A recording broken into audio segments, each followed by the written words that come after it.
លោកជំទាវនៅអង្គពិធីមូលជាទីមេត្រីសូមស្វាគមន៍ការចេញដាល់របស់អាយដាមសាយសមាលប្រធានសហភាពសហព័ន្ធយុវជនកម្ពុជារាជធានីភ្នំពេញ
យើងទន្ទឹងរង់ចាំក៏បានចូលមកដល់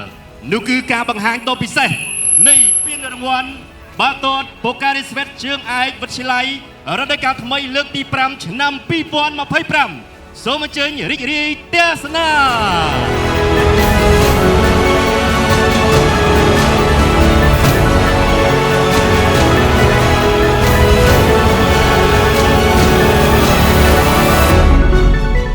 សូមអង្គពិធីទាំងមូលអបអរសាទរពិធីបានជាផ្លូវការ